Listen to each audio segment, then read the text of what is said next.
Nikki, share. We're going live. Nikki, share immediately. I'm sharing. We are going live, yeah? We are already live right now. You're already live. Okay, so I am sharing now. That is okay. So Ken Nyamaza, wait for me to go. Let me just share with my people, then I go, yeah? That's okay. Okay, that's fine.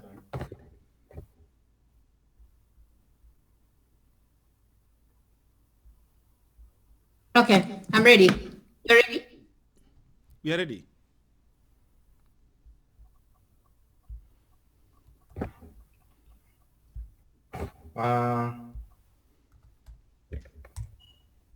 Bernard, count to 3, then I start. Bernard, count to 3, then I start. You are live. Go ahead.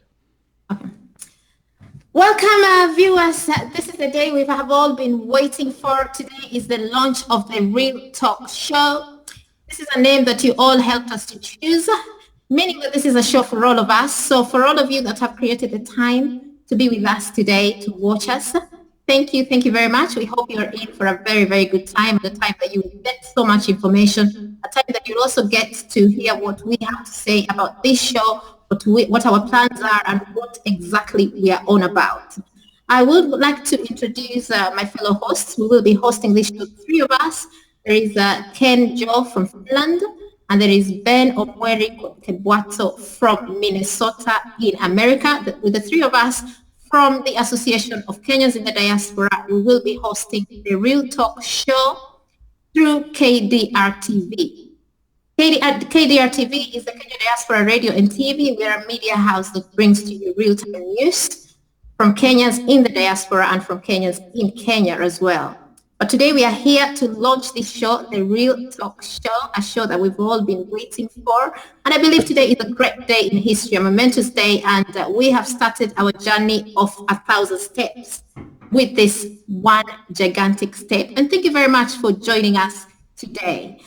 Before I go further and tell you about what we have in store today, I would like to introduce Ken Joe.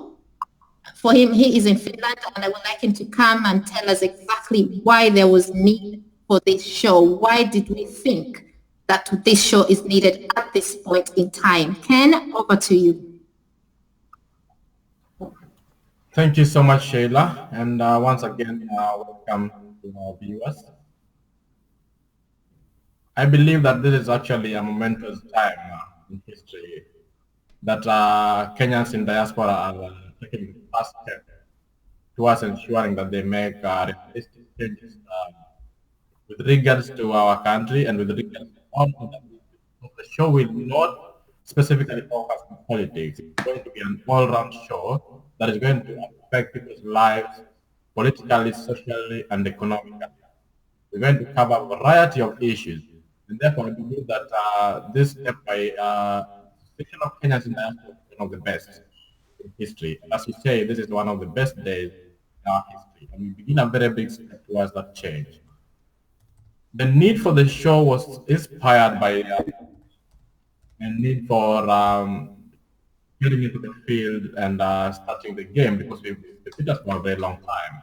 As Kenyans in diaspora, I believe we have been on the sidelines for a long time, and I believe it is the right time getting into the action, doing things that we need to do, showing people what leadership is, showing people what a society that is based on values is entailed of, and showing people the right direction to go, despite having leaders who are not showing us a direction. So what can we do in our little way to ensure that the change we desire in our country, both politically, socially, and economically, is actually achieved? And yes, this is one step. Awareness, education, the masses, giving people a platform to air their views. This will be a show for ordinary people. It will be a show for people to put across their voices, for people to be heard. We are not going to be focusing on decision makers. We're going to be focusing on real people with real issues. People who actually will give us the exact situation on the ground, what actually is expected of us and expected of our leaders, and what is not done and what is done right. I believe it is the right time for this. I believe it is the right time to bring this change on. and we are proud as AKD to be doing this. We hope to grow further. We hope to bring so many people on board, taking criticism very positively, and ensure that in every show we make a positive change to make this the best show. Thank you, Shay. Thank you very much, Ken, for that. And just to recap on what you're saying that this show is all about change. We started this show with the idea that with our country it's time that change comes because we are a bit tired of the same old all the time. And as you said, this is a platform for ordinary people to come and air their views. Our tagline is actually where your voices are heard. That's the tagline for the Real Talk Show, brought to you on behalf of the Association of Kenyans in the Diaspora through KDRTV Radio. I would now like to invite Ben from Minnesota to tell us what is needed of you viewers. We started this show as a TV show up there for you viewers to join us and be with us here. And we have expectations of you. And I would like to invite Ben to tell us exactly what these expectations are. Ben? Yes, Sheila, I'm here. Thank you very much for giving me this particular opportunity to talk to Kenyans. We are here to talk as Kenyans. We are here to chat our way forward as Kenyans. There are so many issues we would love to discuss and find solutions. And the best way is possible for us to move forward as a country. We have got right now in Kenya, we've got so many, we call it handshakes, hugs, and we really want to try our level best to dissect these kind of handshakes, these kinds of hugs. What do they really mean for the common man? What do they really mean for the middle class? What do they really mean to the people on the 1% on top? So that is exactly why we are here, and we are inviting everyone listening or watching to ensure that we come together, we bring our best brains together to chart our way forward. Thank you very much, Sheila. Thank you very much, Ben. As you said, this is a show whereby we will talk about Kenyan matters that affect Kenyans wherever they are. As much as this is a show for the Association of Kenyans in the Diaspora, we are dealing with Kenyan matters for Kenyans wherever they are, including Kenyans in Kenya. We just don't cover matters for Kenyans in the diaspora. We are invested in Kenya, the country as well, because that is our motherland. And the way Bernardo said that we are talking about issues that affect the ordinary person as well on the street. And he's mentioned the handshake. Those are the kind of things we'll be discussing here. But just earlier on, Ken had said that we'll also be discussing all topics. So I must emphasize that we're not just going to discuss politics all the time. We are going to discuss matters that affect Kenyans. And one such a matter that, just to go to the breadth of our topic today, one such matter that has been central this last week has been the national breakfast, whereby prayers were made and there were hugs. We've now graduated from the handshake and there were hugs that were done. And there's been a lot of conversations around it. Now we want to have a real talk about this national prayer breakfast. We want to talk and discuss it today in this inaugural show and just bring it to that person on the street, that person, ordinary person on the road, to try to get to see what is the meaning of this national prayer breakfast. So, Ken, if I could invite you to just tell us, what do you think of the national prayer breakfast that happened? Thank you, Sheila. And thank you for the opportunity. It is indeed one of the most interesting stories this week. One of the most trending. I don't think this was the first national prayer breakfast that we've had in Kenya. Therefore, first of all, before I begin, I'm going into details about this. I think we need to question certain things that we do as Kenyans. Do we do these things because they should be done? Do we do these things because we read somewhere that they are done? Do we do these things because other countries do them? Do we do these things because we need to do them? Or do we do these things because they have an impact in the lives of the people that we lead? These questions are very important so as to establish the relevance of what we are doing. I think one of the problems in Kenya is that we do not question. We do not question what we are told. We do not question what is done. We do not question the direction that the country takes. If there is a prayer breakfast the citizens' request for a prayer breakfast, who wanted a prayer breakfast? Is it for the leaders or is it for Kenyans? Is it for us just because it is shown on TV? Or it is for us because we were involved? We were asked if we really wanted a prayer breakfast and reconciliation and handshakes and hugs, or it was done because the leaders decided that this is what Kenyans want, and therefore we are going to do it anyway. And what impact is it going to have on us? And who told us the level of impact and when we will see things? So I believe that there are things that we have done in our country without actually questioning the foundation or the basis of doing them. And one of them is this prayer breakfast. I strongly question the basics of it. That's one. The second issue with the relevance to the prayer breakfast is that it was a mockery, it was ridiculous, it was irrelevant, and it was a laugh in the face to people who actually suffered during elections. I believe that sometimes leaders have to listen to the people. And it is very evident in Kenya that leaders do not listen to the people. It is the people who listen to the leaders and what they say. But most of the time, you should actually take the direction that the people want you to take. When you see the interest of the people, and when you realize where the interest lies, you need to actually channel that energy towards the direction, not go the opposite direction and expect people to follow you without questioning. So I believe this is what has happened so far. We have the same leaders who've been in the same positions over and over again, recycled since I was born, perhaps. And these are the same people who are now coming to tell us, what we need to do. We had a very tumultuous election period. One that was actually cancelled by the High Court, and another one that wasn't participated by over 60% of the population, at least. So how do you come together, a few leaders who are actually on opposite sides, and tell people which direction you want them to take without having any meaningful impact on the lives of Kenyans? How relevant it is? How does it affect the people who lost their lives? How does it affect the common person who cannot afford food? How does it affect the status of the country?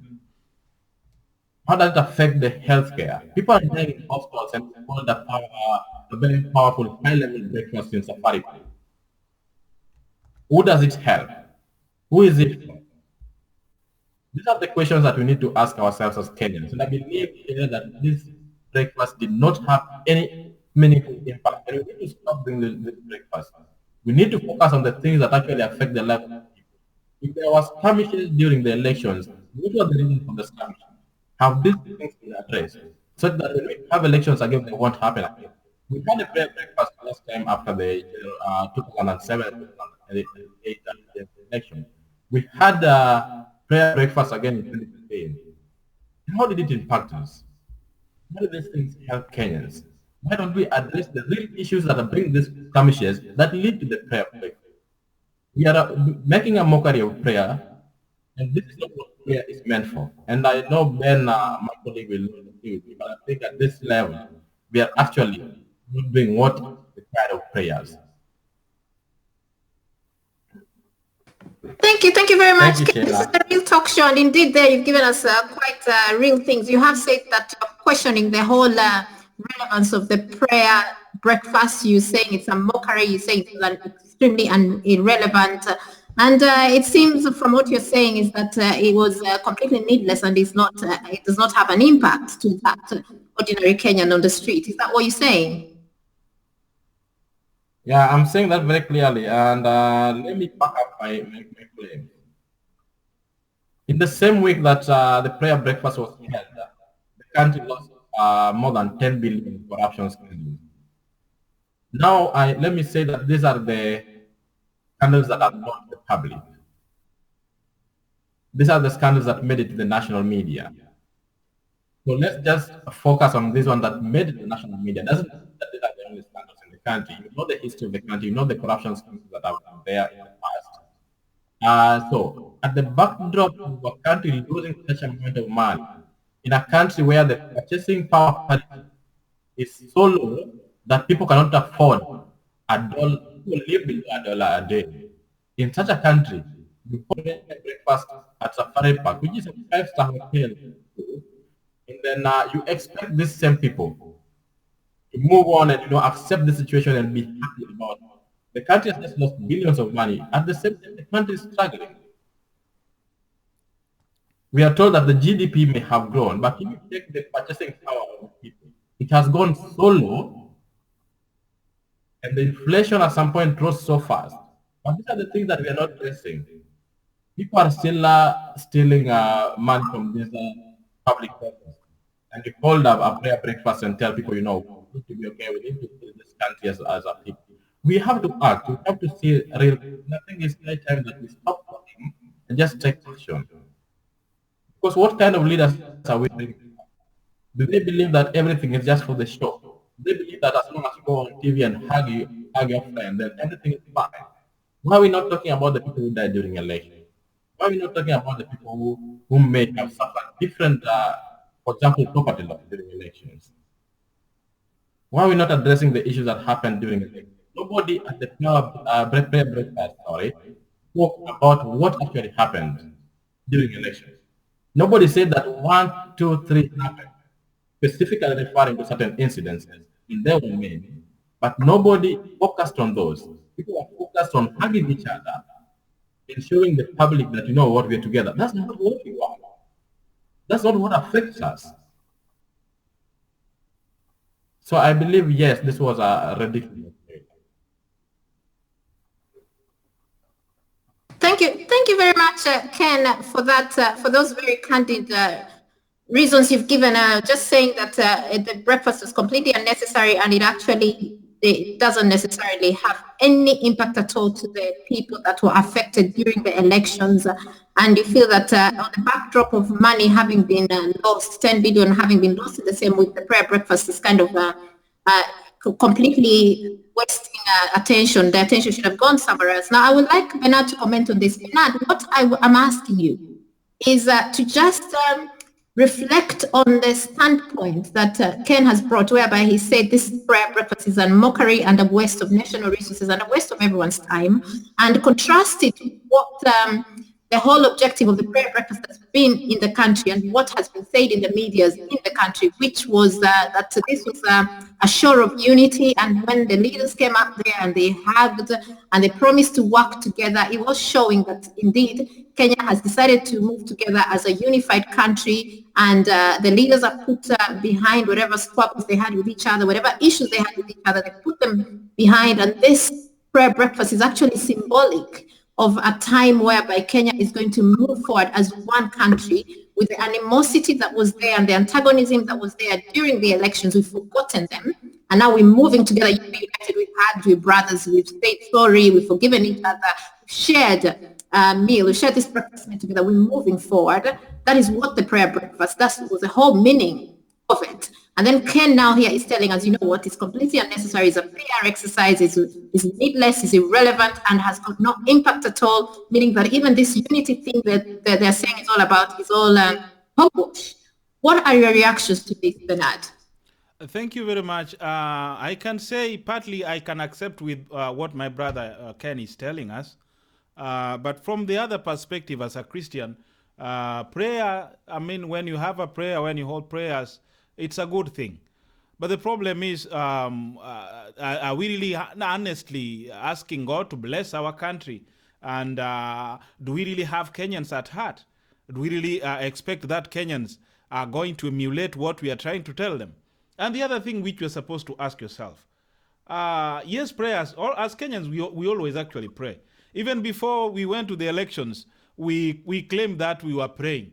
And the problem is, in these particular prayers, when we were praying, did we really go and elect leaders, or we were just electing people based on our tribal affiliations? That's why some other times when people go to church on Saturday, we call it Sabbath, or Sunday, they go there. Do we really tell God, do we really request God to show us the direction for our country? Or we have already formed opinions? Like right now, when you talk about the prayer breakfast, so many of us already have got various opinions based on what we perceive the prayers actually to be impacting in our lives. Right now, unga, ugali, which most of us actually even in diaspora love to eat. Is it affordable? I mean, can the common man afford ugali? Can somebody go to the supermarket and buy ugali at a cheaper price for him to ensure that he or she can feed our family back at home? Those are some of the things actually we are asking about. When you talk about improving the economy, are Kenyans actually able to get basic services? As we talk right now, there are a couple of hospitals which are not having water.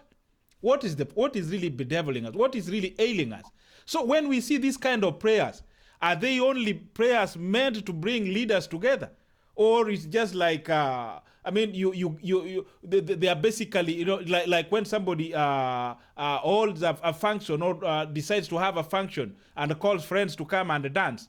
Maybe they are dancing because he's happy, he's gotten a new baby, he's happy because he's gotten a wife or a husband.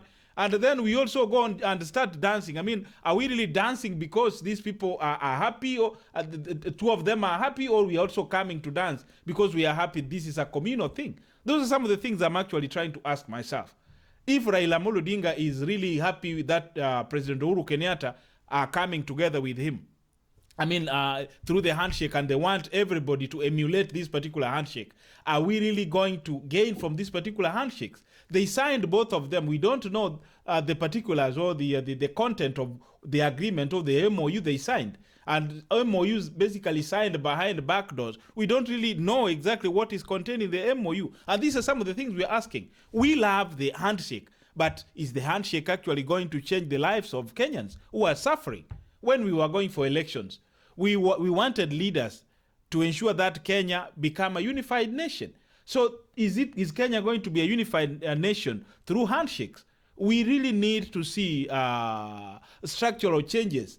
That is basically what we really need. We need even the constitution to be changed. When Raila is saying we need to change the constitution, President Kenyatta is saying he's not really ready to go around the country telling people to change or to go for a referendum. So we have started actually seeing some abracadabra in these particular handshakes. The Deputy President William Ruto is reading from a different script. So are we really ready for this particular handshake or hugs as Kenyans are now saying? I mean, are we really ready for a unified nation? Are we really ready to see that when you talk of KPA, the directors of KPA, when we read, are we really reading names of one particular community or one particular region leadership? When we talk about the Lake region, are we seeing people from a particular community holding huge positions? When we talk even in the counties, we've got like 30% of the positions or the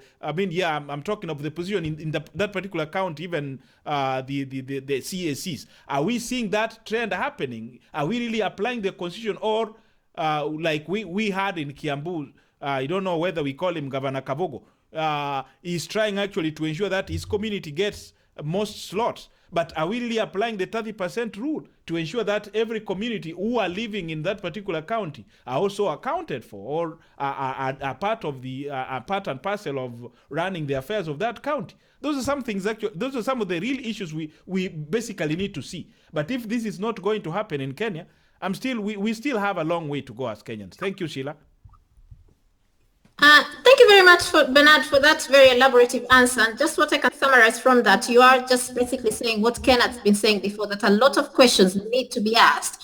But just sitting together and having a prayer does not necessarily mean that the problems that we have as a country go away. My contribution to this whole prayer thing, I always ask, what necessitated the need for this prayer breakfast in the first place? What issue did we have that said, you know what, we need to have prayers, we need to bring this problem to God? And the issue itself was answered by the leaders when they went up there and argued. The issue was that we were not united as a country. And because we were not united as a country, we needed therefore to say, you know what, let's go and pray. And then through this prayer, we somehow will get unity. And how I look at it is like, we have taken problems of Caesar, and instead of giving it to Caesar, we've now brought these problems to God, because I believe if there were problems that had caused us to have this disunity as a country in the first place, These are not problems that we now say, let's go and pray. And when we pray, we throw a line, we draw a line over it, and then that's finished. No, it doesn't work like that. I believe that we still have to go and unpack all these problems that we had that caused the disunity. And after we've unpacked them, we say, you know what? This is the issue, kind of like a truth and reconciliation talk, and say, these are the issues that have brought us this disunity, and we need to sort out these issues. And even as we are praying amidst it, we are dealing with the issues. But what I think now with this prayer breakfast, it is as if that now we have prayed all the issues that we had before, let's forget about them and let's move forward. After all we've prayed, we took it to God in prayer, and that's finished. And that brings me to think that sometimes maybe we as Kenyans are using prayer as a cop-out. Sometimes we as Kenyans are using prayer as a manipulative thing, to control people, to manipulate people. And I would like to just go back to Ken, still on this prayer breakfast, because this is the big thing in Kenya that everyone is saying, oh, they prayed together, they had, the handshake has graduated to feel that, because this is the real talk show whereby we hear the voices of the people, and whereby we talk about these issues that no one is talking about. This is the correct platform to talk about this, especially today that we're launching it. We want to tell people that, this is the thing we talk about. So I am coming to you, Ken, and I'm asking you, do you think in this case, this prayer will work, or do you think in this case, this prayer has just been abused? Thank you once again, Sheila. Like I said earlier, this was a mockery session. Now let me go back to the academic article and history. One of the oldest intertwined things in history of the world is religion and politics. And when we talk about religion, of course, we put prayer in there, because I believe every religion there's a form of prayer. Now let's come back to generally Africa, specifically Kenya. I think one of the largest religious populations are found in Africa. We follow Christianity, most of us, which you know very well was not our original religion. That's one. So if we go back to the history of religion and politics, we agree completely that they are intertwined. Now, if you live in a country whereby leaders are very selfish and egocentric, and they focus on themselves and enriching themselves and staying in power and ensuring they have control,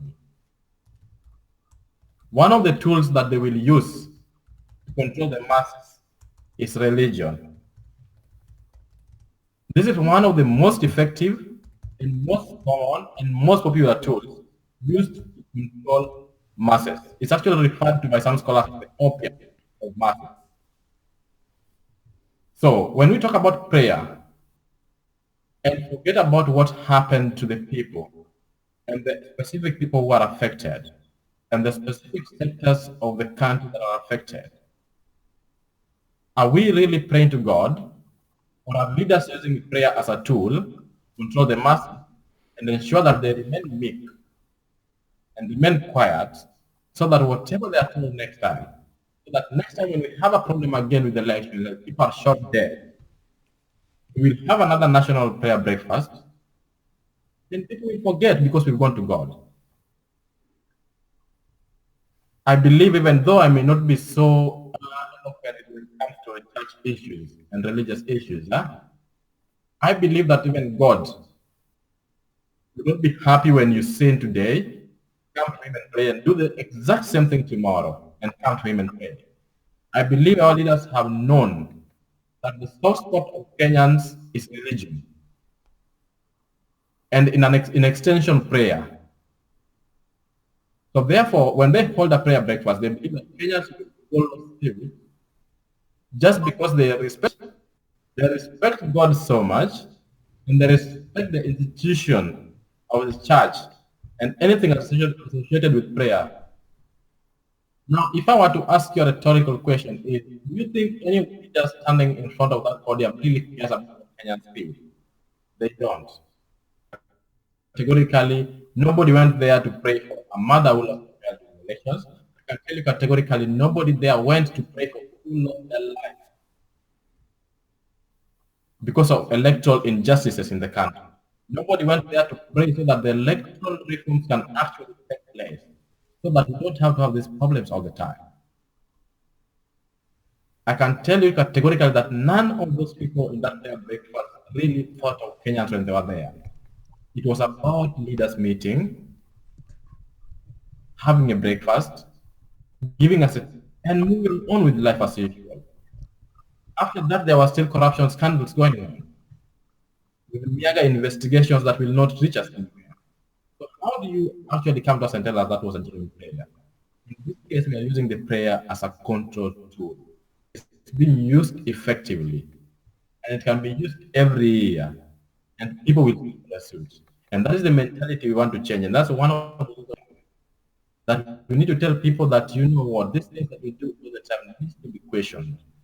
And these people needs to be asked these questions so that they explain the basis of these things and the impact that these things have in the lives of the people.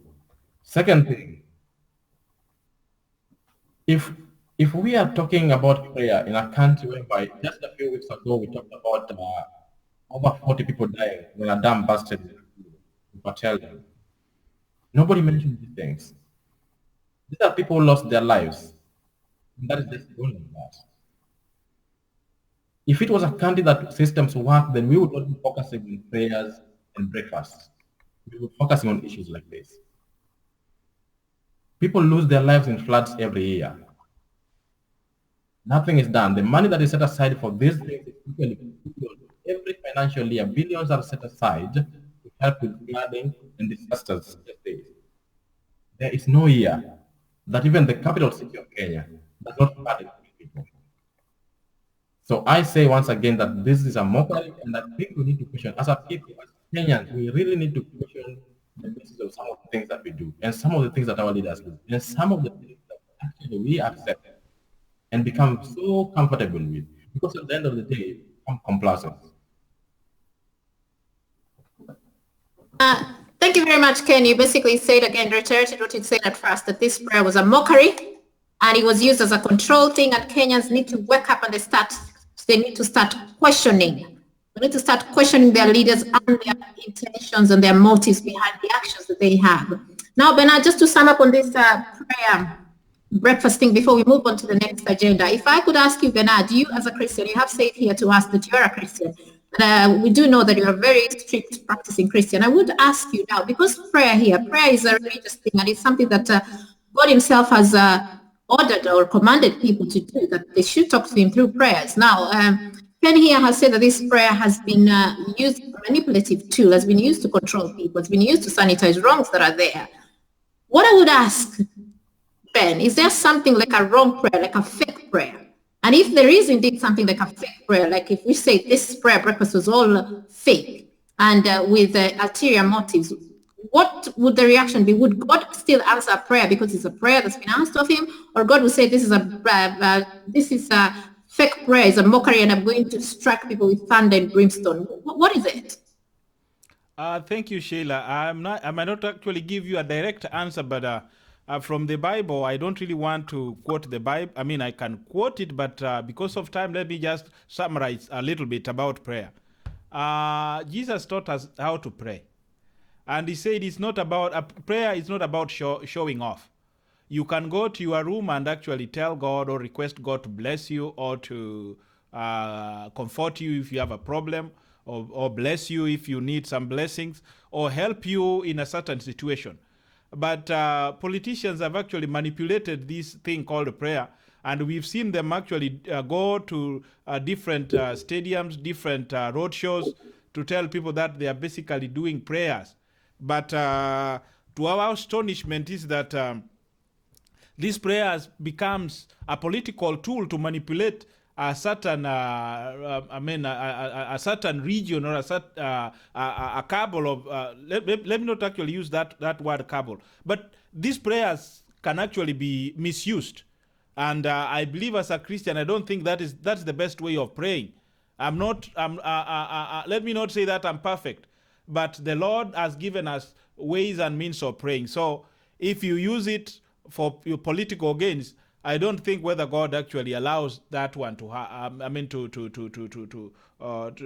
to happen in our lives, because prayer is supposed to be something private. You pray directly to God or in a gathering, and if you are really honestly requesting God to bless a country, then God will bless a country. But if inside you're basically using a manipulative agenda to make people think that whatever you are really doing is right, while you know very well that that's not the right way, then I believe that that's not the right way of doing prayers. I don't really have a problem of we call it how do I call it, breakfast prayers. Even in America, in Britain, we have breakfast prayers. But these prayers, are they really meant to bring the communities together, or they are basically prayers to hoodwink people, think that you are together, but in the back door, the politicians are actually gaining in one or the other way? That is what I can actually say, Sheila. Thank you. Excuse me, Sheila. Let me ask Ben just one question, please. Yeah. Because now we're talking about prayer, I would like to engage Ben directly, him being a very strong Christian. He says that we should pray for the country genuinely to be blessed. So let's assume that we were praying genuinely for the country to be blessed. We need to pray for our country to be blessed, so we need to work hard, we need to do the right thing. We need to solve lists, we need to solve real issues, or we genuinely need to pray. So let's say right now we start genuinely pray and have this national prayer breakfast genuinely. Is it going to solve the corruption cases? Is it going to solve the flooding? Is it going to solve the healthcare issues? Is it going to solve the inequality in the country? Is it going to solve the high Gini coefficient experience in our economy? I don't think that's the right way to. Ben could tell me exactly. Oh, thank you very much. This is a wide topic, and because of time, maybe I might not actually expound more, but what I believe or what I know from the Bible is that faith without works is dead. So if the Christians who are praying for the country to be blessed, and honestly, inside them, they are requesting God, or they are asking God to bless the country so that they can fight corruption, God can help them genuinely, I don't see any problem with that one. But my problem is with politicians. They claim that they are praying, they are requesting God to bless the country, but inside them they mean totally something different. That's why I'm actually just putting it briefly that faith or prayers without faith, just a waste of time. And I can continue repeating it. That's what the Bible says. Ben, I think that's why we should simply say one thing. We need to start, when you're making a baby step, you need to start from certain points. You cannot start from up as an adult going back to a baby. I believe prayer should come after the work. We forget and ditch this prayer breakfast, ditch these prayers that we still keep people, and pull our shots and get to work. We will pray the process of working. We can, if the president wants to lead the country well, he needs to get into his bedroom or wherever he is alone and make prayers to God to help him through that. But we just want to see him work. We don't want to see them. That's what I'm trying to say. I'm not disputing that. That's what I actually said. Prayers go in line with actions. That's why I said faith without works is dead. So the best thing, we've seen them pray. So can we see the results of those prayers? Can we see the results of those of that unity? Can we see most of the commissions actually in Kenya, which are so many, go to work? That's exactly what I'm actually saying. It's good to pray, but let's see the results, and let's not wait for too long. So these prayers, we should be seeing actions, real actions immediately. We don't really need to wait. That's what I'm actually saying. Okay, thank you very much. We're very good, candid discussions on the prayer. I'm just going to remind the people that this is a Real Talk show on behalf of the Association of Kenyans in the Diaspora, brought to you by KDRTV. At the bottom of the screen, there is a way in which you can go to our Facebook page as well as our website and leave comments there. We do want your comments. This being the very, very first show that we've had, we want your comments so that we can know how to improve the show. All comments, bring them, the good bold, the beautiful, the ugly. We need all those comments so that we can grow. But just to sum up on this prayer thing, we are assured the difference, as we said very early on at the show at the beginning, that we are assured that wants to bring solutions. We are assured that wants to bring change in Kenya. We have spent a lot of time today talking about this breakfast, National Breakfast Prayer Day, and what we are concluding is that as much as prayer is good, that is according to Ben, as much as prayer is good, these politicians' prayers are a bit dubious. That is from Ken, from Ben. And Ken is saying, you know what, ditch the prayers altogether. Just pray in your own house. Let's not have this prayer day at all. Now, my question to my fellow hosts here, because we just don't want to talk. We want to give people solutions, or we want to give people ideas to think more about. We want them to get out with something. Now, my question to you, I'll start with you, Ken, and I will ask the same question to Ben as well, so start preparing your answer as well. What would you tell Kenyans about this prayer breakfast? What solution or what thoughts or what should they be thinking about? Because as you said, this is not the first prayer breakfast we've had. We definitely would have another prayer. Maybe we'll have a prayer lunch, prayer dinner. We can have as many prayers because God says you pray as many times as you want. So I would like Ken to just respond to Kenyans and just tell them, what are your thoughts about this prayer? What tangible thing can they do? What can they do to influence? Because you said very clearly that you feel there has been no impact on them with this prayer. So what would you tell Kenyans about this prayer meetings that are led by politicians? Okay, thank you, Sheila. I'm going to be very direct, very clear, and straight to the point. What I think should be done. Like we said, we offer solutions. At least what we believe is right. It may not be the absolute truth, but we believe it's a step towards achieving what we want as a country. So, first of all, we said we need to do away with prayer breakfast. It's irrelevant.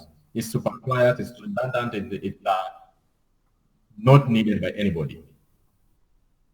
Let me say this. Before the elections, one of the major issues that we were grappling with was inequality in the country. The widening gap between the poor and the rich has been constant since President Kenyatta took power from colonial. And it was there during the colonization period. This has not changed. Through these elections, through this prayer breakfast, through everything, the inequality has actually widened. One. The other thing that we were grappling with before the election was GDP. Our GDP, even though we are told has grown, the purchasing power of the people of Kenya is low. And if you look at the ranking of countries in terms of purchasing power, Kenya is ranking so low. And that gives you a glimpse into the kind of economy we are running now. That's two. The third thing we are grappling with was the electoral injustices. Year in, year out, we talk about electoral injustice. We talk about issues to do with elections. We talk about fights. We talk about skirmishes. We talk about tribal clashes. So what would you think would really help us move forward in this case? We need to forget about these things that we talk about as prayer breakfast. We need to focus on changing this country, and as young people, which I believe is the cradle of our country, is that we need to go and take action into our hands. We need to focus on things that develop us. We need to forget about following politicians.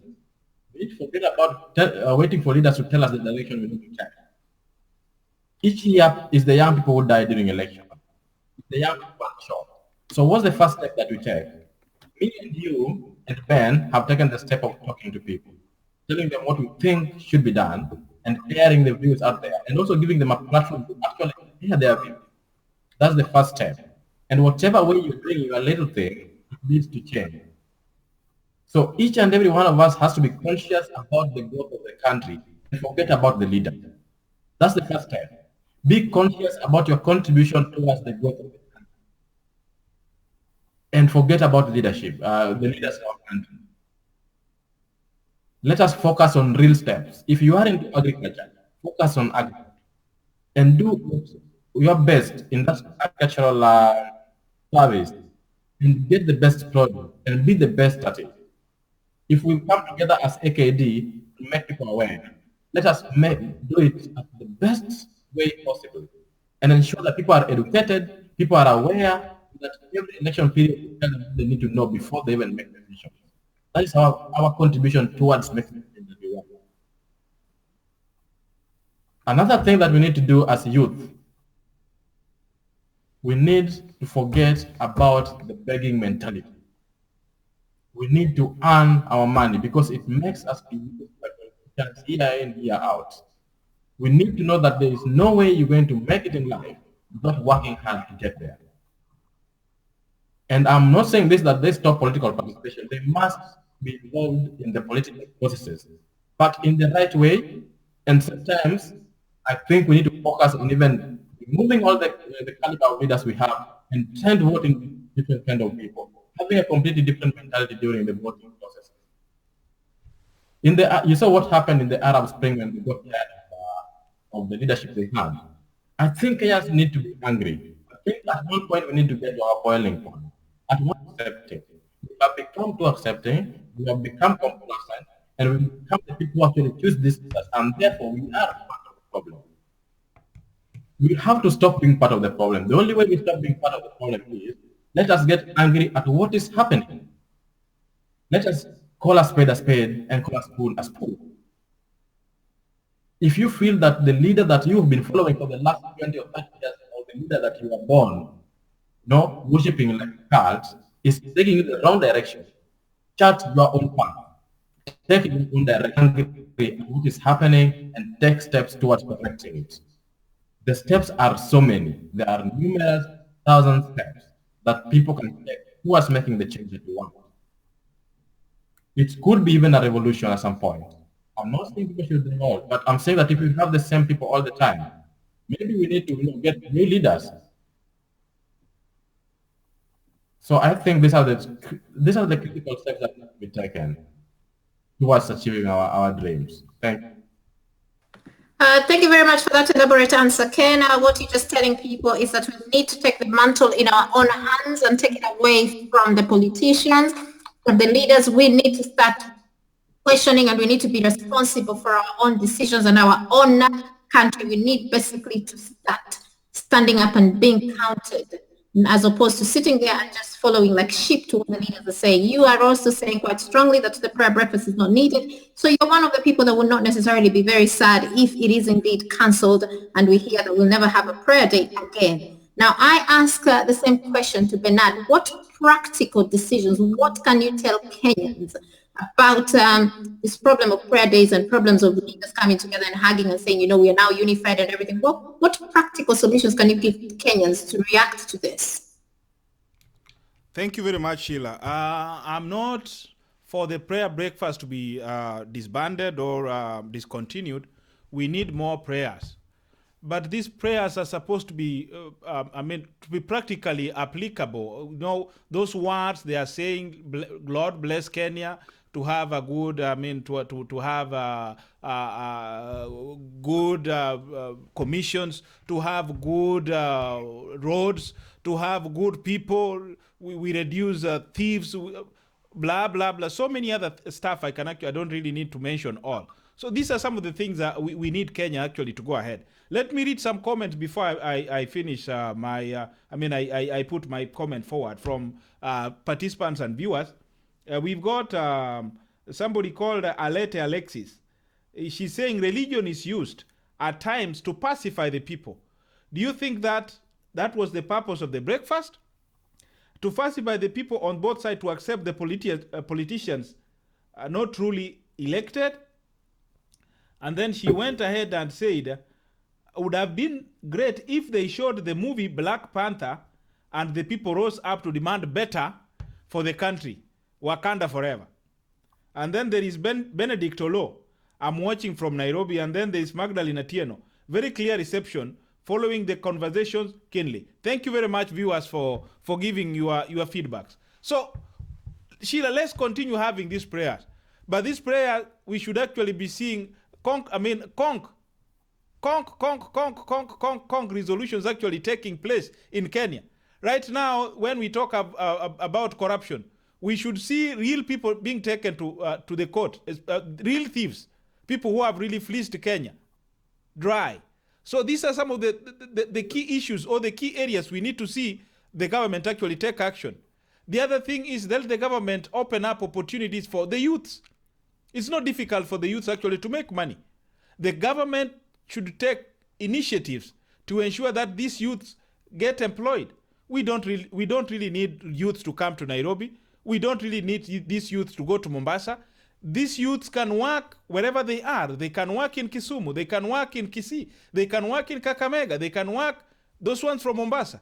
They should have opportunities.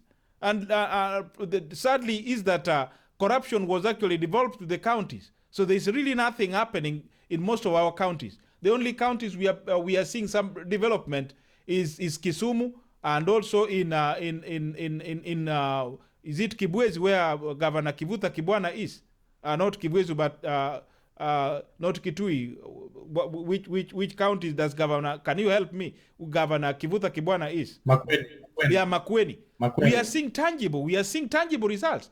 So giving youths opportunities, that is the best way possible for Kenya. But letting youths actually start fighting for opportunities, that's a big problem. Let's talk about electricity. Now electricity is being spread all over Kenya. Let these youth be taken to polytechnics, vocational training centers, so that they can learn the trade of being electricians, so that they work in the villages. They can connect electricity. I mean, they can do wiring and all this stuff. Let the youth, let water flow every village in Kenya, so that these youth can actually be plumbers. They should be helping people in the locality, so that Kenya can move forward. That's exactly what is happening. Let's develop supermarkets to different parts of the country, so these youth can be employed there. Let's develop every part of, every industry to different parts of Kenya. Like from Kisii, if we got bananas in Kisii, let banana industries be put in Kisii, so that all the bananas from Kisii, the industries can make banana unga or flour, so that people can get better results from there. Let's talk of the sad situation right now, that we don't have cold stores or refrigerators in Homa Bay or in Kisumu. Why should we have refrigerators in Kiambu or Thika? Why? While this fish is coming from the local area. So let's invest in Homa Bay, so that youth can get empowered in Homa Bay. Let youth be empowered in Mombasa. We've also fish from Mombasa. Let youth be empowered in Mombasa. When we talk of farming, let the youths actually who are doing farming, it's all horticulture, let them see the value of their money. That's exactly what we really need in Kenya. Let's not increase, balloon universities. That every youth now has got, most youths right now are scavenging to get university degrees. But immediately they graduate, there's no work to do. Let's teach youths that investing in horticulture is the best way possible. And then we'll move forward as a country. But telling youths, promising them heaven which we can't deliver, the government of Jubilee promised them 500,000 jobs every year. Unfortunately, those jobs are not there. It's not the way possible. So let us go to church on Saturday. Let us go to church or on Sunday. Let us go to mosques on Friday. But whatever we tell God, let it also resonate in ourselves. Let's not lie. Because we are pretenders. And the Bible tells me that pretenders are worse than murderers. So let us not actually move on that particular trajectory. When we want to elect a leader, when we go to church to pray, let's truly say, God bless us to get leaders, not God bless us to get our community on top. Those are not genuine prayers. When we do this, the handshakes or the hugs at the prayer breakfast, let us not actually, let it just be a case of a show off. That's the intention. That should not be the intention. That's my interpretation of the handshake or the prayer breakfast. Thank you, Sheila.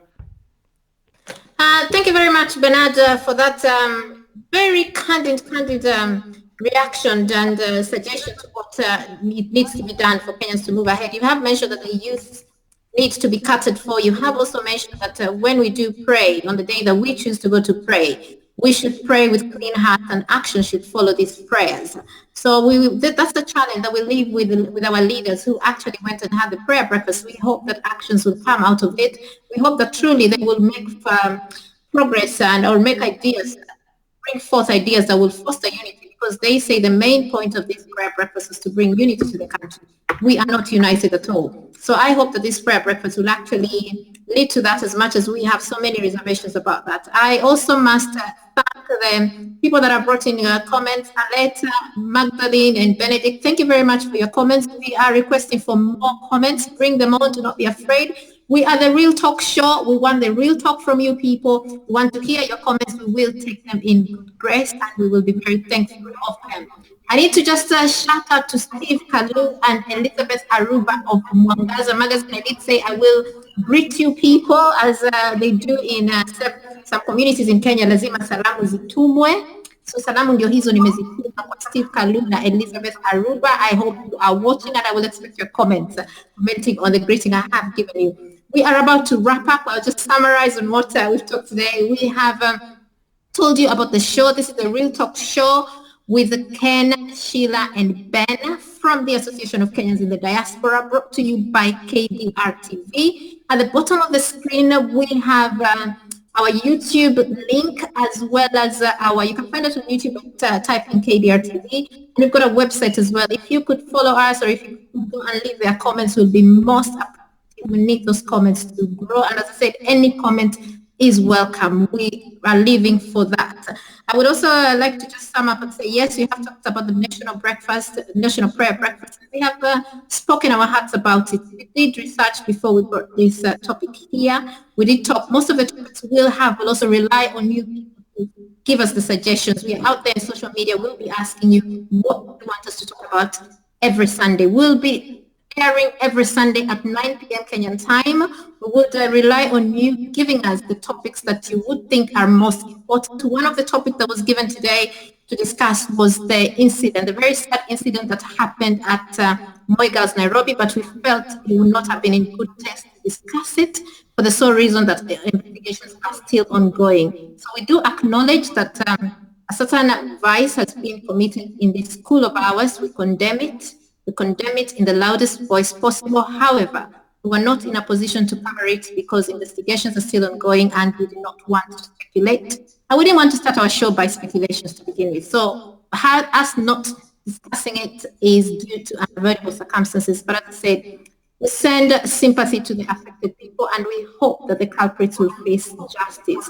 And we do hope that as we go along, we will discuss it. We have to discuss what's happening to our schools. We have to discuss our education. We have to discuss our children. All these are things that will be very important at the Real Talk Show, because we discuss Kenyan matters that affect people. Now, I will just invite my host, my fellow host, to give their parting shots, and then we call it a day, or we call it a night. So thank you very much, the viewers that have been here. We are wrapping out. If I could start with you, Bernard, just very short closing remarks to the viewers. Just very short. Bernard, over to you. Thank you very much for giving me this opportunity, Sheila, again, once more. And my parting shot is that let's come together as Kenyans. Let's pray honestly in our rooms or in our places of worship. And let us not give God conditions. God blesses everyone. God even blesses those people who are poor. God blesses even those people who curse him, because when it rains even to the house, to the fields of the people who don't even really know God. So God cannot be put in a particular box and you think that God is only going to bless you. So God is universal. So when we pray, let's pray honestly. Let's pray with an open heart. The other thing is that Kenyans, please, let's come together as a team. Let's forge our ways forward. Politicians might be having, let me not say all of them, but it's quite known very well that most of them have got their own agendas. So as a talk show, we are not actually going to align ourselves to a particular political party. We are looking at a Kenyan party, the Kenyan populace, the Kenyan people. So we want to bring forward a platform or a forum whereby you can bring your views to build Kenya. We can decide to vote out all those politicians if we candidly discuss issues affecting us as a community, as a Kenyan community. either in the diaspora or in Kenya. So if you've got good suggestions, if you've got good people you'd love to be invited to the show, please forward them.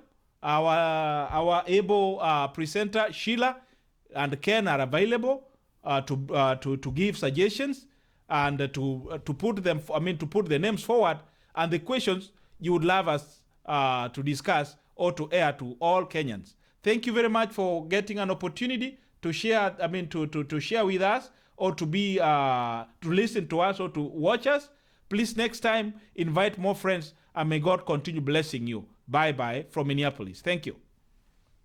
Thank you very much. That is Bernardo from Minneapolis, or as we say in Kenya, Minnesota, America. That is Ben. Now, if I could invite Ken to also give us his parting shots before I wrap up the show. Ken, you are a motivational speaker. If you could give us something motivational to last us the week. I give you a minute to just give us something motivational, then I will wrap up the show. Thank you once again, and it's been a wonderful show. Being a motivational speaker, it means we always need to bring the best out of the people. We need to bring the potential that is within, the lying potential. And today, because we are talking about, and specifically political leadership, I would like to tell people that leadership is not about show. Leadership is not about money. Leadership is not just an ambition. Leadership is bringing the best out of the people, showing the people that the best direction, and making sure that these people that you lead actually can do things for themselves. It's not about doing things for them. It's about giving them a way to do things. As Kenyans, we need to stand up, and we need to get a crop of leaders who will not only do things for us, but show us how to do things for ourselves and bring out the best in us. Thank you. I'm from Helsinki. Thank you very much, Ken, for that motivational speech. Just a good, it's a good ending to what I would say is a good show, a good first show. And I would just like to thank you, all the viewers that have committed the time and the energy today to come here and support us in our very, very fast show. Thank you very much. We hope to see you again next Sunday at 9 p.m. for the Real Talk Show. On behalf of the Association of Kenyans in the Diaspora with KDRTV, this is me, Sheila, saying thank you very much. We do appreciate for your time and your energy. And as I've kept talking about the comments, I say please bring the comments. We are Kenyans with a passion for Kenya. None of us are journalists, but we just have a passion. And it is this passion that has brought the birth of this show. And we hope that you will join us. Again, you come with your passion and your interest in Kenya, and together we can work for our country. So I would say from me, from Ben, from Ken, that is bye-bye from the Real Talk Show. And we hope to see you next Sunday at 9 p.m. same time, same place. Bye-bye.